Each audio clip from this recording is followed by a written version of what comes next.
Shalom.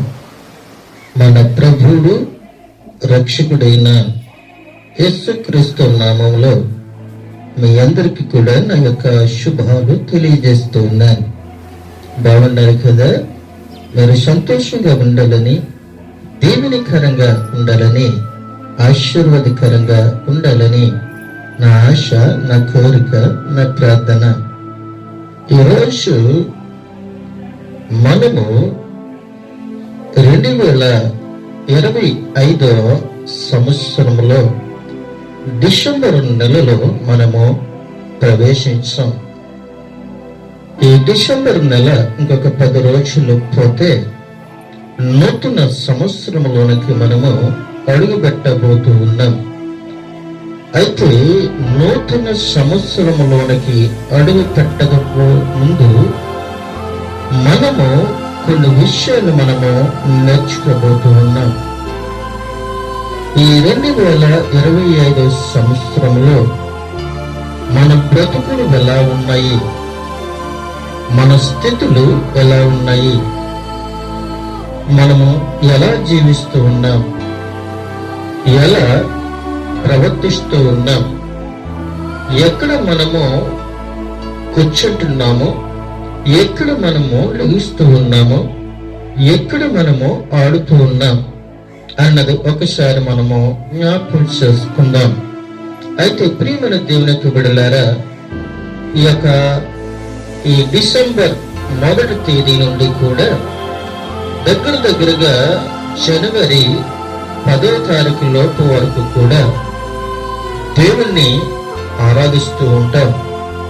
ఎలా ఆరాధిస్తూ ఉంటాము అంటే, క్రిస్మస్ లో సంబరాలు చేసుకుంటూ క్రీస్తు రక్షకుడైన యేసు క్రీస్తును జ్ఞాపకం చేసుకుంటూ మనము ఆరాధించుకుంటూ ఉంటాం. అయితే దానికంటే ముందు, ఒక రోజు ముందు మనము కొన్ని ప్రవక్తలు కలిగి మనము ఉంటాం. ప్రవర్తన, మన జీవిత ప్రవర్తన ఎలా ఉంది ఒకసారి మనము జ్ఞాపకం చేసుకుంటూ ఉంటాం. అంటే ఒక రోజు ముందు అనంటే 31వ తారీఖు, దాన్ని 31st అని మనము అనుకుంటూ ఉంటాం. 31st రోజుని మనము చాలా పాటలు పాడి దేవుణ్ణి కనపరుచుకుంటూ, దేవుణ్ణి ఆరాధించుకుంటూ మనం కొత్త సంవత్సరంలోనికి వెళ్ళబోతున్నాము అని ఆనందాలతో సంబరాలు చేసుకుంటూ ఆ రోజుని చాలా విషయాలు మనము నేర్చుకుంటూ కొత్త సంవత్సరంలోనికి అడుగు పెడుతూ ఉంటాం.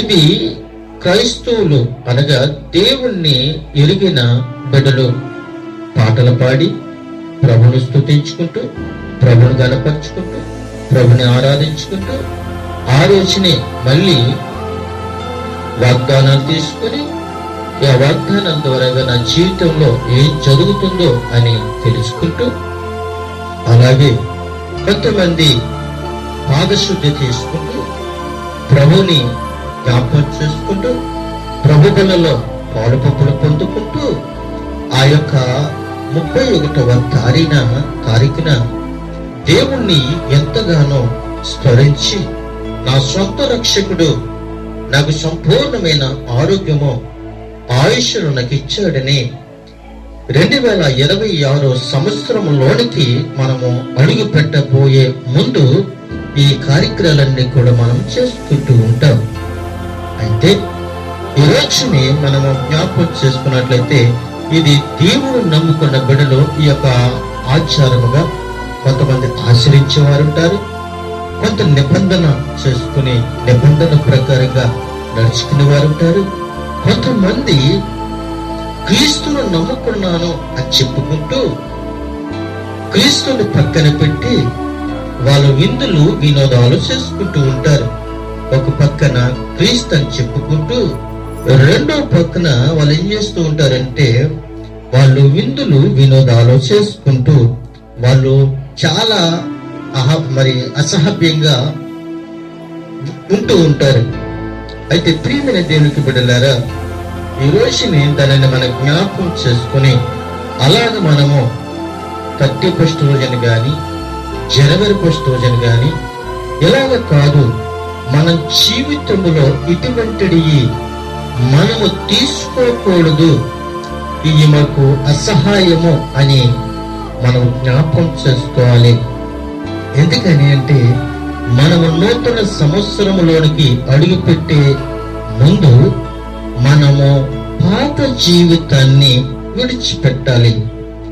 నూతన సంవత్సరంలోనికి అడుగుపెట్టే ముందు మన పాత జీవితాన్ని విడిచిపెట్టాలి. అది స్త్రీలైనా కావచ్చు, అక్కడ పురుషులైనా కావచ్చు, యవనస్తులైనా కావచ్చు, ఎవరైనా కావచ్చు.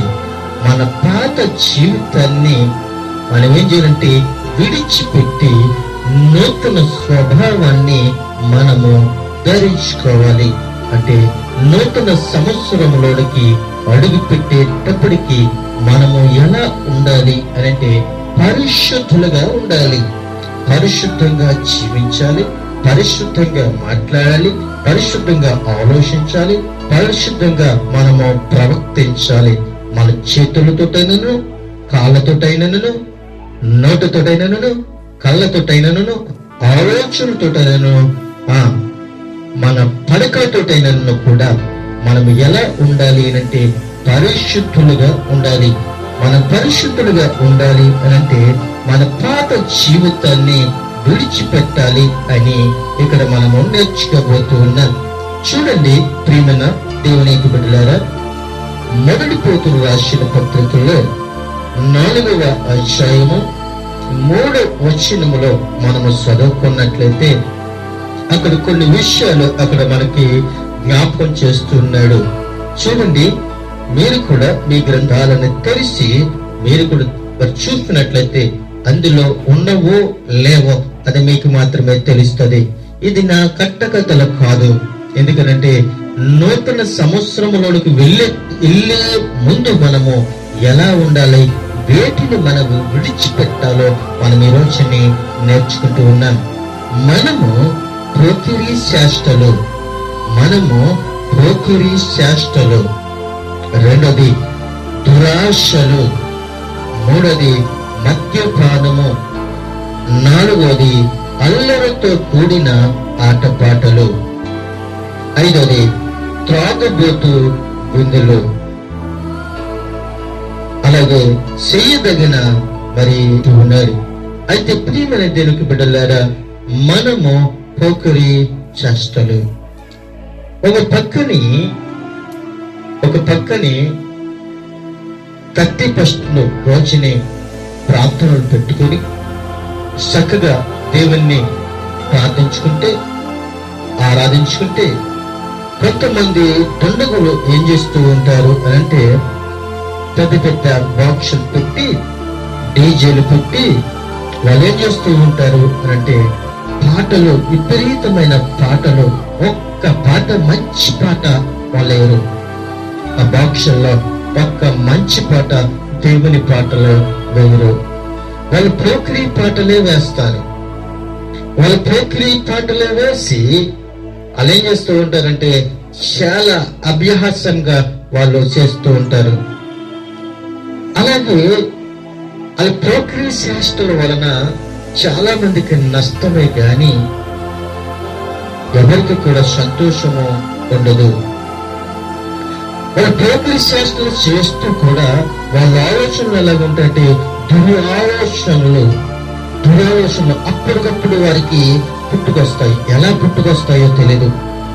ఎవరినైనా కొడతామా, ఎవరినైనా తిడుతామా, ఎవరినైనా హింసించమా, ఎవరినైనా దోసుకుందామా, ఇలాగా వాళ్ళకి అనేకమైన థాటులు వస్తూ ఉంటాయి. దురాలోచనలు, స్త్రీలను పాడు చేయటం అని, పురుషులు పాడు చేసుకోవటం అని, వాళ్ళు ఆలోచనలు ఎలాగుంటాయంటే చాలా భయంకరంగా ఉంటాయి. ఒక పక్కన ప్రార్థన జరుగుతూ ఉంటే ఓ పక్కని వాళ్ళు అల్లర్లు చేస్తూనే ఉంటారు.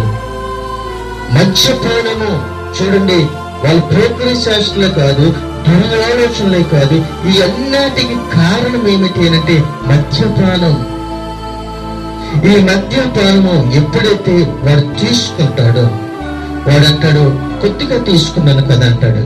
మరొకడు వచ్చేటాడు, కొంచెం వేసుకోరా, ఏమీ కాదులే అని అంటాడు. మరొకడు వచ్చి గ్లాసులు వేసుకుని ఇంకొంచెం వేసుకొని చెప్తాడు.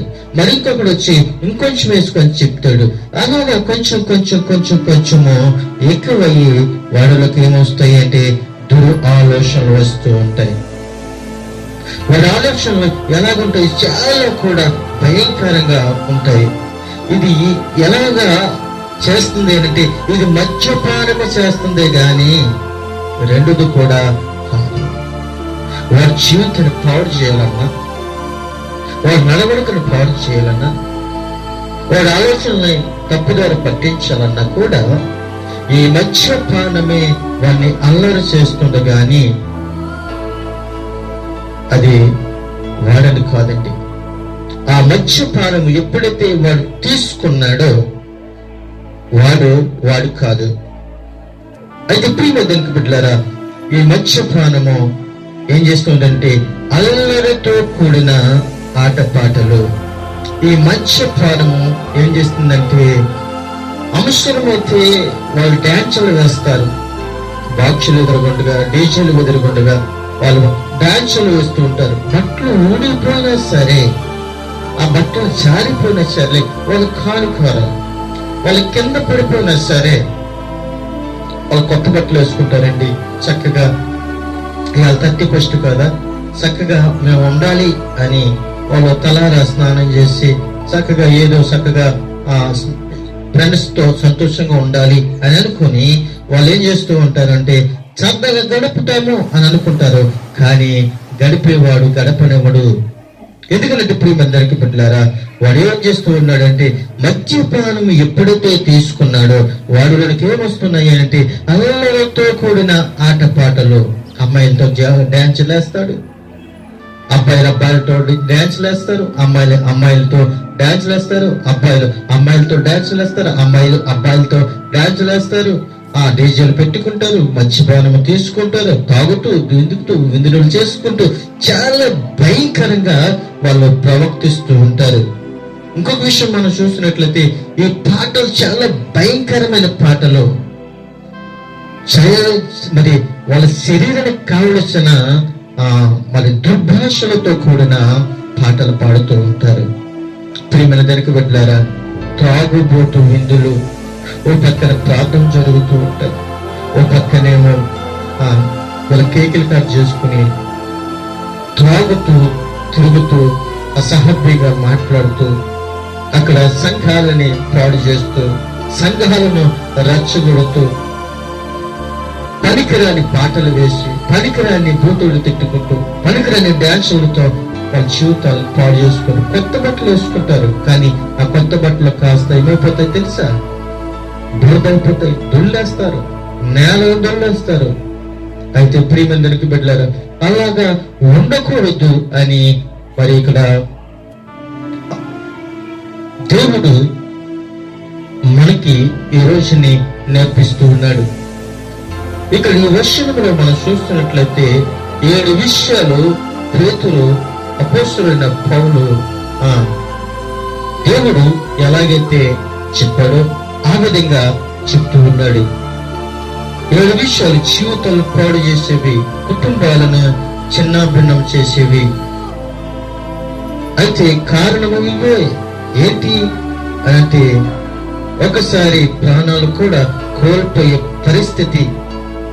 త్రాగి బైక్ నడపటము, త్రాగి కారు డ్రైవింగ్ చేయటము, త్రాగి చెట్టులు ఎక్కడము, త్రాగి సముద్రంలో వేటకు వెళ్ళటము, త్రాగి చెరువులో పని చేయటము, త్రాగి వంట చేయటము. ఇలా త్రాగుడు వల్ల ఎన్ని సమస్యలు జరుగుతున్నాయో చూడండి ప్రియమైన బిడ్డలారా. ఒక త్రాగుడు వలన ఎన్ని కుటుంబాలు నాశనం అయిపోతున్నాయో. ఒక త్రాగుడు వలన బైక్ నడుపుతూ ఆ రోజుని ఎంతమంది అండి బైక్ రేజులు చేస్తూ ఆ రోజుని 31st రోజుని సైలెన్సర్లు తీసివేసి బైక్ రేజు చేసుకుంటూ ఫుల్గా తాగి వాళ్ళు నడుపుతూ ఉంటారు. ఆ రేసులో వాళ్ళకి ఏం జరుగుతుందో అతనికి ఏమన్నా తెలుస్తుందా? అతను బాగానే ఉంటాడు, అతను ఉండొచ్చు ఉండకపోవచ్చు, ఆ గర్భకోత తల్లిదండ్రులకు మాత్రమే. అయితే ప్రియమైన బిడ్డలుగా, ఆ త్రాగినప్పుడు అతనికి ఏమీ తెలియదు, చెట్లెక్కేస్తాడు, నాకేంట్లే హుషారుగా చెట్లెక్కేస్తాడు. ఒక వ్యక్తి, ఉదాహరణగా మీకు చెప్తూ ఉన్నాను, ఫుల్లుగా తాగేసి చెట్టెక్కి గెలనుకుని చేయి నరికేసుకున్నాడు. ఎప్పుడైతే చేయి నరికేసుకున్నాడో ఆ చెట్టు మీద నుండి కిందకి పడిపోయాడు. చూడండి ప్రేమిందరికి బిడ్డలుగా, ఒక త్రాగుడు ఓ కుటుంబాన్ని పాడు చేస్తుంది. ఒక త్రాగుడు వలన తన జీవితాన్ని కోల్పోతున్నాడు. త్రాగుడు వలన బిడ్డలకు దూరం అయిపోతూ ఉన్నాడు. త్రాగుడు వలన భార్యకు దూరం అయిపోతున్నాడు. త్రాగుడు వలన తల్లిదండ్రులకు దూరం అయిపోతున్నాడు. త్రాగుడు వలన తన జీవితాన్ని కోల్పోతున్నాడు. అతని యొక్క ప్రాణం వలన ఎన్ని జీవితాలు ఏడుస్తున్నాయో చూడండి. డబ్బిచ్చుకుని ఆ యొక్క త్రాగుడు, ఆ యొక్క సీసాలు కొనుక్కొని మన గటగట తాగేస్తున్నాం. ఆ కాన్సెప్ట్ నువ్వు ఒకసారి అనుకుంటున్నావు, కానీ నీ తన వెనకాల ఎంత రోధులు ఉన్నదో ఒకసారి మీరు జ్ఞాపకం చేసుకోండి. అయితే ఒక్కొక్కరు మరి ఏం చేస్తారు తెలుసా, తాగేసి సముద్రంలోనికి వేటకు వెళుతూ ఉంటాడు. చూడండి, తన కుటుంబాలు అతని మీదే ఆధారపడి ఉన్న కుటుంబాలు, అతను త్రాగుడు వలన ఎన్ని కుటుంబాలు పాడైపోతున్నాయో చూడండి. త్రాగుడు వలన నీవే కాదు, నీ కుటుంబాలు కూడా పాడైపోతున్నాయి. ప్రేమ దేవుని బిడ్డలారా, తిరుగుబాటు చేయు ఇశ్రాయేలుకు ఈ మాట ప్రకటింపును అని చెప్తూ ఉన్నాడు. తిరుగుబాటు చేయు ఇశ్రాయేలుకు ఈ మాట ప్రకటింపును అని చెప్తూ ఉన్నాడు. యెహెజ్కేలు గ్రంథము 44వ అధ్యాయము 6వ వచనం అన్నాడు, ప్రభువైన యెహోవా సెలవిచ్చినదేమనగా, ఇశ్రాయేలులారా, ఇది వరకు మీరు చేసిన హేయ క్రియలను చాలును. హేయ క్రియలు ప్రవక్తైనా యెహెజ్కేలుతో దేవుడు మాట్లాడుతూ ఉంటే యెహెజ్కేలు మనతో సంభాషణ చేస్తూ ఉన్నాడు. ప్రభువైన యెహోవా సెలవిచ్చిన ఏమనగా, ఇశ్రాయేలు వాలారా, ఇది వరకు మీరు చేసిన హేయ క్రియలు చాలు అని చెప్తూ ఉన్నాడు. హేయ క్రియలు అనగా నేమి అని మనం చూసినట్లయితే యెహెజ్కేలు గ్రంథంలో 44వ అధ్యాయము 7వ వచనం 9వ వచనంలో మనము అక్కడ కనబడుతూ ఉంటే, హృదయముల యందు అలాగే శరీరమందు సున్నతి లేని అన్యజనుల గానులోనికి మీరు తోడుకుని రాగా, మీరు అయితే వారు ఏ క్రియలన్నిటినీ ఆధారము చేసుకుని నా నిబంధనను భంగపరిచిరి. ఆయన నిబంధనను ఏం చేశారంటే భంగపరిచారు. దేవుని యొక్క ఆజ్ఞలను లోబడక, దేవుని యొక్క ఆజ్ఞలకు వాళ్ళు రాక ఆయన్ని భంగపరిచినట్లుగా మనం చూస్తూ ఉన్నాం. మరి ఒక విషయం మనం చూస్తున్నట్లయితే, వాయుమండల సంబంధమైన అధిపతి అనగా శక్తికి అధిపతి అని అక్కడ వరకే అర్థం చేసుకోబోతూ ఉన్నాం. ఎఫెసీయులకు రాసిన పత్రిక 2వ అధ్యాయము 2-3 వచనాల్లో మనం చూస్తున్నట్లయితే, మీరు వాటిని చేసు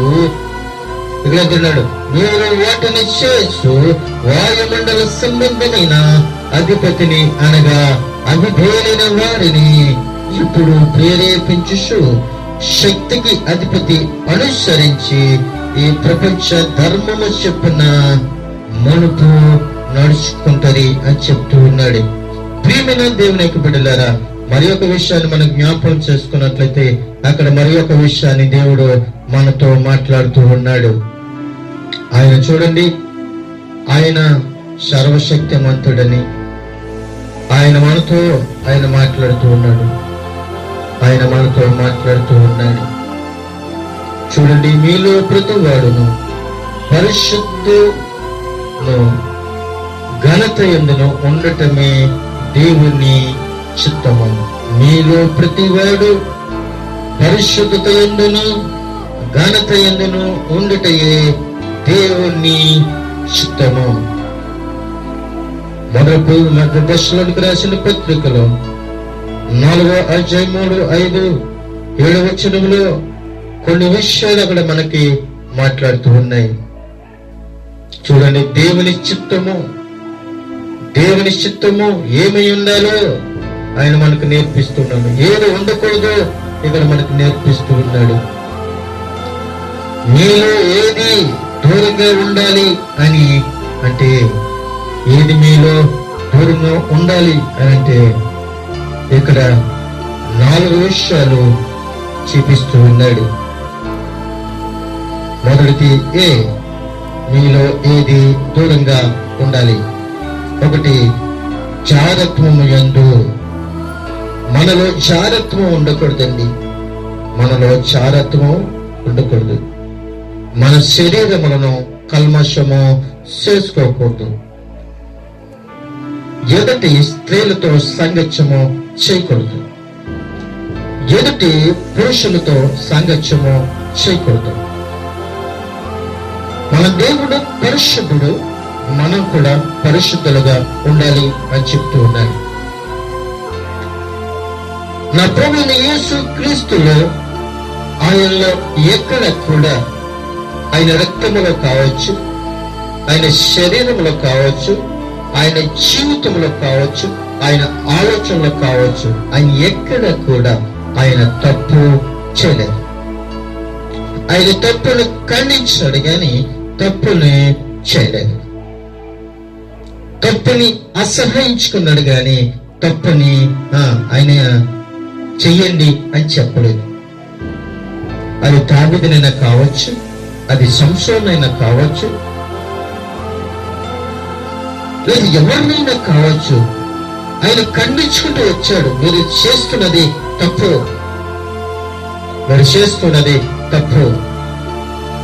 ఆ తప్పు మీరు చేయకండి. నిన్న తండ్రి యొక్క రాజ్యముల నుండి నేను పరిశుద్ధుడిగా వచ్చా, మీరు కూడా పరిశుద్ధుడిగా ఉండండి. నేను పరిశుద్ధంగా మాట్లాడుతూ ఉన్నాను, మీరు కూడా పరిశుద్ధంగా మాట్లాడండి. నేను పరిశుద్ధంగా చూస్తున్నాను, మీరు కూడా పరిశుద్ధంగా చూడండి. నేను పరిశుద్ధంగా ఆలోచిస్తున్నాను, మీరు కూడా పరిశుద్ధంగా ఆలోచించండి. నేను పరిశుద్ధమైన తింటూ ఉన్నాను, మీరు పరిశుద్ధమైన తినండి అని చెప్తూ ఉన్నాను. కానీ ఇక్కడ మనము ఏం చేస్తూ ఉన్నామో అనంటే, ఏది మనలో ఉండాలో ఏది మనలో ఉండకూడదో మనము గమనించుకోలేకపోతున్నాం. అందుకే ప్రభు అంటూ ఉన్నాడు, ఏమంటున్నాడు? జారత్వం మీలో ఉండకూడదు.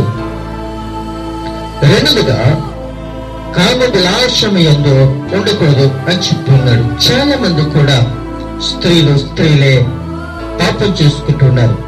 పురుషులు పాపం చేస్తూ ఉన్నారు.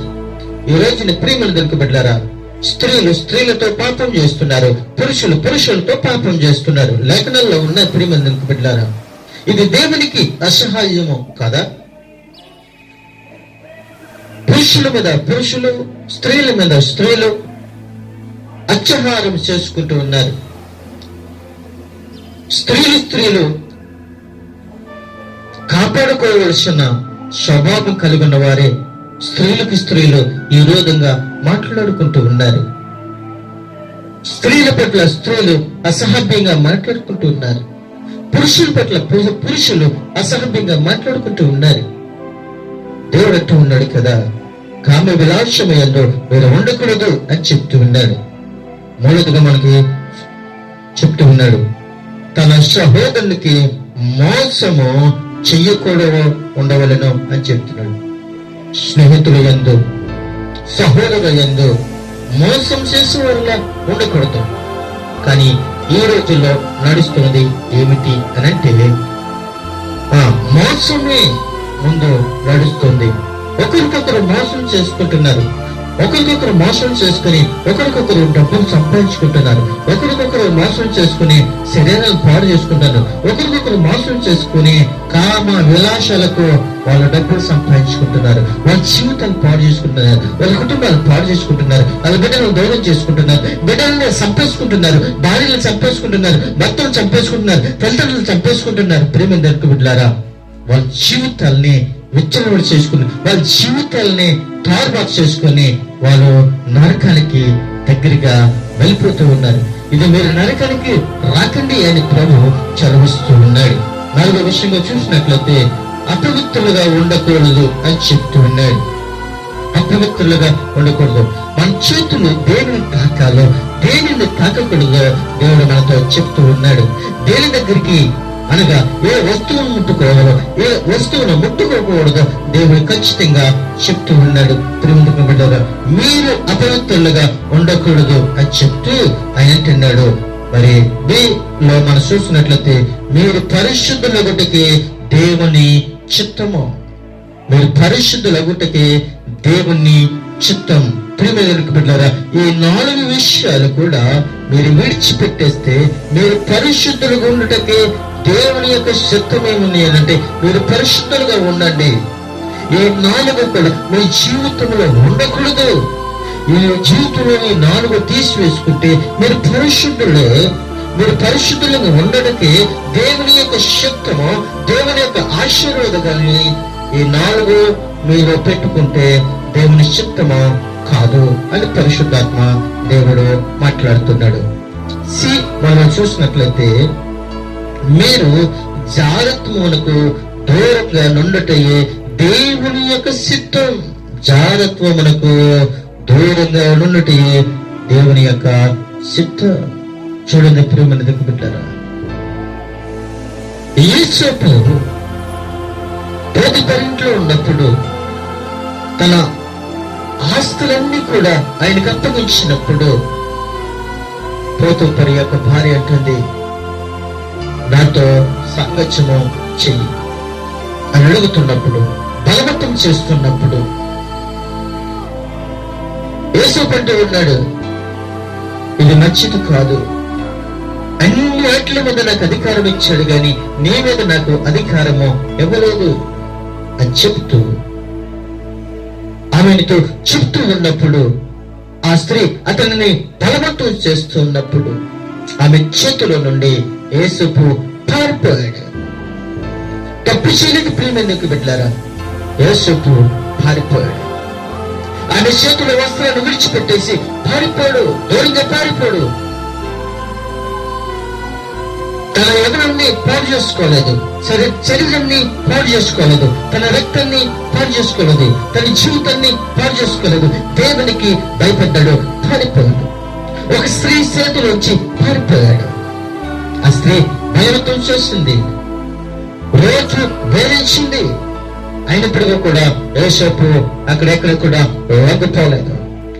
యేసపు దేవుడికి లొంగిపోయాడు కానీ స్త్రీకి లొంగిపోలేదు. దేవుని నిన్ను కూడా అది అడుగుతున్నాడు. నువ్వు దేవుడికి లోబడితే యేసపుని ఆశీర్వదించిన దేవుడు నిన్ను కూడా ఆశీర్వదిస్తాడు. దేవునికి యథార్థంగా నువ్వు బ్రతికితే, నమ్మకస్తుడుగా నువ్వు బ్రతికితే, యేసపుని ఎలాగైతే ఐగుప్తు దేశంలో ఎలాగైతే రాజుగా నిలబెట్టుకుని ఆశీర్వదించాడో, తన కుటుంబానికి ఎలాగైతే ఆశీర్వాదకరంగా ఉన్నాడో, అలాగే నీ ఇంటికి నీ కుటుంబానికి ఆశీర్వాదకరంగా చేస్తాడు దేవుడు. ప్రియమైన బిడ్డలారా, దేవుని చిత్తం ఏంటో తెలుసా? మీరు పరిశుద్ధులు ఉండడానికి మనల్ని ఆయన పిలిచాడు. యోచిని నిన్ను నన్ను కూడా ఆయన పిలిచాడు. నిన్ను నన్ను కూడా ఆయన పిలిచాడు. మనం వ్యర్థంగా వింటున్నామేమో, వ్యర్థంగా తిరుగుతున్నామేమో, వ్యర్థంగా కూర్చుంటున్నామేమో, వ్యర్థంగా మాట్లాడుతున్నామేమో. దేవుడు అంటూ ఉన్నాడు, నిన్ను పిలుస్తూ ఉన్నాడు. నీకు ఏ పేరైనా కావచ్చు, రాజేష్ అయినా కావచ్చు, లేదండి మనైనా కావచ్చు, లేదా సమయాలైనా కావచ్చు, మోషైనా కావచ్చు, సన్నిధిని ఎవరైనా కావచ్చు. ఆయన నిన్ను పిలుస్తూ ఉన్నాడు. ఆయన పిలుస్తున్న దేవుడు.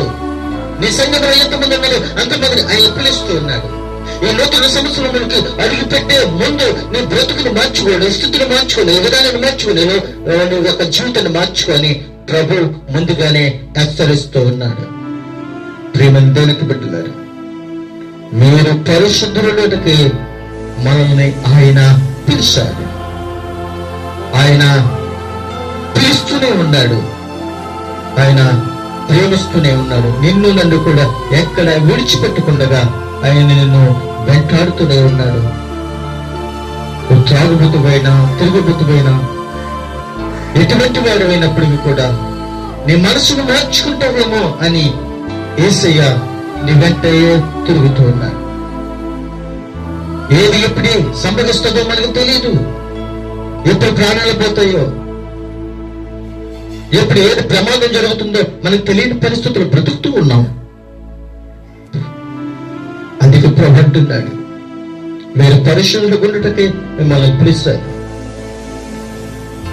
యోహాను పిలిచాడు, అబ్రహామును పిలిచాడు, ఇస్సాకును పిలిచాడు, సంసోనును పిలిచాడు, అనేకమైన ప్రవక్తలను పిలిచాడు. ఆయన సమస్తము కూడా ఆయన దైవచనుడు ప్రతి వ్యక్తిని కూడా పేరు పెట్టుకుని పిలుచుకున్నాడు. ఆయన సేవకు పిలుచుకున్నాడు, ఆయన సువార్తకు పిలుచుకున్నాడు, ఆయన సాపలు వేయడానికి పిలుచుకున్నాడు, మందలు తుడడానికి పిలుచుకున్నాడు, కుర్చీలు వేయడానికి పిలుచుకున్నాడు, ఆయన స్తుతించడానికి పిలుచుకున్నాడు, ఆయన గణపరచడానికి స్తుతించుకున్నాడు, పిలుచుకున్నాడు. సమస్తాన్ని కూడా ఆయన నిన్ను పిలుస్తూనే ఉన్నాడు. ప్రేమ కొట్ల నీ చెవి యొక్కి ఆయనను ఆలకించు.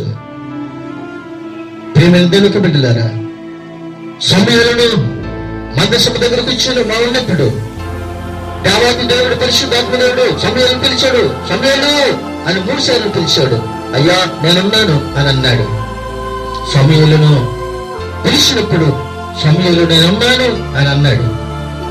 అప్పుడు సమయాలను అభిషేకించాడు, సమయాలను ప్రవక్తగా చేసుకున్నాడు, అభిషేకించే వ్యక్తిగా ఆయన అభిషేకించుకున్నాడు. ప్రేమను వెనుక బిడ్డలారా, ఈ రోజు నేర్చుకుంటున్నాం. ఈ రోజుల్లో వచ్చి అందరు జ్ఞాపకం చేసుకోండి. మనము మునుపు అవివేకులమును అవిధేయములను మోసపోయిన వారము. తీతుకు రాసిన పత్రిక 3:3 వచనంలో ఆ మాటలు మనకు కనబడుతూ ఉన్నాయి. మనము మునుపు అవివేకులము అవిధేయులము మోసపోయిన వారము. మనం మోసపోతూనే ఉన్నాం, అవివేకులుగా ఉంటూనే ఉన్నాం, అవిధేయులుగా ఉంటూనే ఉన్నాం, దేవుడికి దూరంగానే ఉంటున్నాం. ప్రియమైన బిడ్డలారా, నాలైన మనమైన దురాశలకును భోగములకును దాచులయుండుడి, దేశము మరియు దుష్టత్వమును ఉండు అసూయుండును, కాలము గడుపుచు అసహాయమై ఒకరినొకడు ద్వేషిస్తూ ఉంటుంది. కాలం గడుపుకుంటూనే ఉన్నాం, ద్వేషించుకుంటూనే ఉన్నాం, దుష్టత్వములు ఉంటూనే ఉన్నాం, అసహాయమైన పనులు చేస్తూ ఉన్నాం, దేవునికి విరోధంగానే బ్రతుకుతున్నాం. కానీ ప్రియమైన దేవునికి బిడ్డలారా, దేవుడు పరిశుద్ధాత్మ దేవుడు త్రాగబోతు ముందులలో ఉంటే మనం ఏమైపోతామో, దేవుని యొద్దకు వస్తే మనం ఏమి సంపాదించుకుంటామో ఒకసారి జ్ఞాపకం చేసుకోండి. మరియ దగ్గరికి వచ్చి దూత అంటుంది, మరియా నీకు శుభము అని చెప్తుంది. పుట్టబోయే శిశువు పరిశుద్ధుడు, పుట్టబోయే శిశువు పరిశుద్ధుడు. మరి ఇంటికి ఎలాగైతే శుభం వచ్చిందో, యేసయ్య ఇంటికి ఎలాగైతే శుభం వచ్చిందో నీ ఇంటికి కూడా అదే శుభం పలకాలని చెప్తూ ఉన్నాడు. శుభం మన నాలుకతో శుభం పలకాలి, మన నాలుకతో ఆశీర్వదించాలి. అప్పుడు మనం ఆశీర్వదకరంగా దేవునికరంగా ఉంటాం. ప్రభువైన యేసుక్రీస్తుకు సత్రములో స్థలం లేదు, ఆయనకి సత్రములో ఆయన స్థలము లేదు, ఆయనకి సత్రములో స్థలము లేదు. ఆ ప్రాంతంలో ఉన్న ప్రతి ఇంటిలో కూడా స్థలము లేదు. కానీ పశువుల తొట్టెలో ఆయనకి స్థలము దొరికింది. ఆయనకి సత్రములో స్థలము లేదు, కానీ పశువుల తొట్టెలో ఆయనకి స్థలము దొరికింది. యాయీరు ఇంటిలో మరణకరమైన శోధన ఉన్నప్పుడు యాయీరు తన ఇంటిలో ఆయన్ని ఆహ్వానించాడు. అందుకే ఆశీర్వాదం వచ్చింది.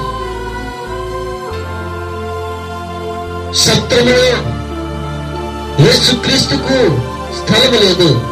పశువుల తొట్టులో ఆయనకి స్థలము దొరికింది. ఆ యొక్క పశువుల పాతికి ఆశీర్వాదం వచ్చింది.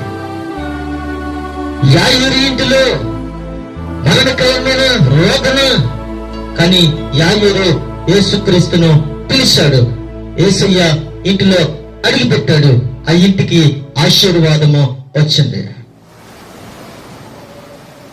నీవు నీ హృదయంలోనికి తలుపులు బిగించేసుకున్నావేమో. నీ హృదయంలోని ఇంటిలోనికి రావడానికి తలుపులు బిగించేసుకున్నావేమో. తలుపులు తెరవమని ఆయన తలుపు కొడుతూ ఉన్నాడు. ఎవరైనా నా స్వరం విని ఎడల నేను ఆ ఇంటిలోనికి వెళ్ళి నేను అతనితో భోజనం చేస్తాను అని ఆయన మాట్లాడుతూ ఉన్నాడు. ఈ రోజు నీ హృదయం అనే తలుపులు తెరవమని అడుగుతూ ఉన్నాడు. నువ్వు హృదయం అనే తలుపులు తెరిస్తే నీ ఇంటిలోనికి వస్తాడు.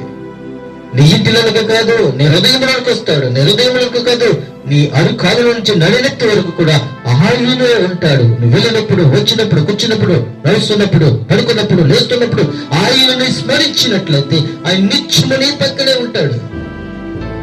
ఆయన నీ పక్కన ఉండడానికే ఇష్టపడుతున్నాడు. ఆయన నీలో ఉండడానికే ఇష్టపడుతున్నాడు. నీలో మాట్లాడడానికి ఆయన ఇష్టపడుతున్నాడు. ఆయనలో మాట్లాడాలని నువ్వు ఇష్టపడుతున్నాడు. ఆయన మాట్లాడాలని ఇష్టపడితే ఆయన స్మరించు. ఆయన నడవాలి అని అనుకుంటే ఆయన స్మరించు. ఆయన జీవించాలి అని అనుకుంటే ఆయన స్మరించు. ఆయనతో సహవాసం చెయ్యాలి అని అనుకుంటే ఆయన స్మరించు. 2026 సంవత్సరంలో పరుగుపెట్టే ముందు నీ జీవితాన్ని, నీ పాత జీవితాన్ని అంతా కూడా కడుక్కుని పరిశుద్ధంగా జీవించాలని చెప్తూ నూతన సంవత్సరాన్ని కొడుకుపెట్టే ముందు మనమందరం కూడా పాత జీవితాన్ని విడిచిపెట్టి పాత నూతన జీవితాన్ని కడిగి వేసుకొని నూతనమైన వస్త్రాలతో నూతన స్వభావం కలిగి నూతన సంవత్సరం అడుగు పెట్టాలని చెప్తూ నా మాటలు ముగిస్తూ ఉన్నాను. కొత్త మాటలు దేవుడి నుంచి ఆశీర్వదించును గాక. ఆమేన్. ఈ కొత్త మాటలు దేవుడి నుంచి ఆశీర్వదించును గాక. ఆమేన్. దేవునికి మహిమ కలిగిన గాక. ఆమేన్.